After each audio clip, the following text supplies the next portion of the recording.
Di video ini ada dua pertanyaan dari Fang Fang.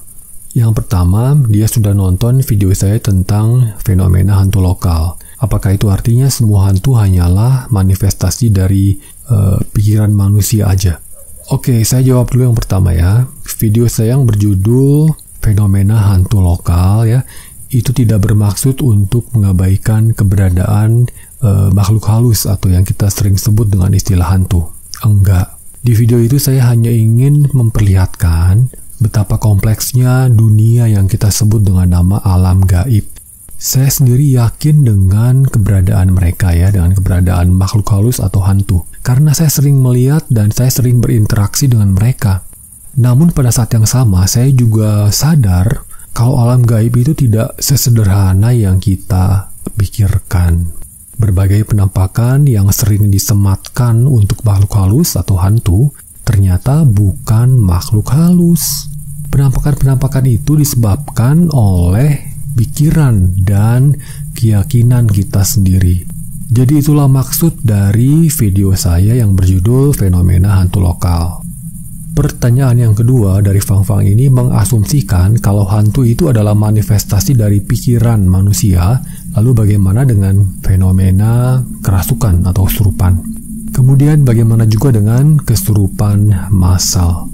Ini pertanyaan yang menarik ya, karena berhubungan dengan pengalaman pribadi yang pernah saya lihat sendiri. Pertama-tama, saya harus bilang dulu ya ke Fang Fang, kesurupan atau kerasukan itu memang ada ya, bisa terjadi, tapi kejadiannya tidak seperti yang kita pikirkan atau yang seperti kita lihat di film-film atau di acara misalnya pemburu hantu yang dulu pernah terkenal ya. Makhluk halus bisa menginvasi atau mengambil alih tubuh manusia. Tapi hal tersebut sangat tidak mudah. Kenapa?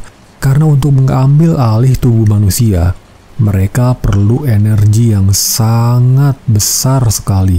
Bukan hanya itu, mereka juga perlu willpower yang gede. Ketika invasi terjadi ya, kita sering menyebutnya dengan istilah kerasukan. Hal itu tidak bisa lama-lama, karena bagaimanapun juga tubuh yang mereka ambil alih itu tidak kompatibel dengan mereka. Oke, inilah ciri-ciri kesurupan yang betul-betul kesurupan. Yang pertama, suhu ruangan berubah dan biasanya berubah menjadi lebih dingin. Yang kedua, suara orang yang dirasuki itu berubah. Bukan berubah menjadi lebih rendah atau direndah-rendahkan ya, seperti yang sering kita saksikan di film-film. Bukan seperti itu, tapi benar-benar berubah ya. Suara laki-laki bisa berubah menjadi suara perempuan, atau sebaliknya.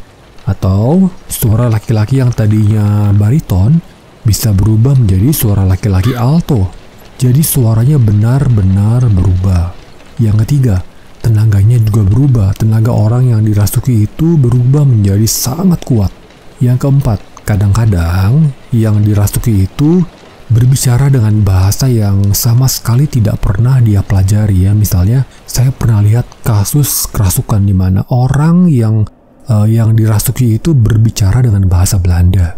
Padahal dia sama sekali nggak pernah tahu bahasa Belanda. Oke, itu dia ciri-ciri orang yang benar-benar kerasukan. Nah, sobat, kalau ada yang benar, berarti ada yang tidak benar ya. Dan yang tidak benar ini sudah terlanjur dianggap sebagai bagian dari kerasukan. Padahal bukan ya, bukan. Contohnya adalah kerasukan massal. Saya sudah sering banget ngeliat kasus kerasukan massal. Dan saya udah bisa nebak ya, apa ciri-ciri dari kerasukan massal. Ini sebenarnya cerita yang sangat panjang ya, tapi saya coba persingkat aja untuk menjawab pertanyaan dari Fang Fang. Ciri pertama, biasanya kerasukan massal itu terjadi di dua tempat ini ya, yaitu di sekolah dan di tempat kerja. Tempat kerjanya ini juga biasanya sangat spesifik sekali. Di mana? Di pabrik ya, nggak pernah terjadi misalnya kerasukan massal itu di kantor, nggak pernah. Selalu terjadinya di pabrik ya, di pabrik. Ini dari hasil pengamatan saya. Ciri kedua, mayoritas yang terkena kerasukan massal adalah perempuan. Jarang sekali terjadi laki-laki kena. Bukannya nggak ada, tapi jarang sekali saya lihat ya. Ciri yang ketiga. Nah, yang ketiga ini baru saya sadari kemudian setelah saya dan teman-teman mengamati banyak sekali sekolah dan pabrik yang terkena kasus kerasukan massal ya.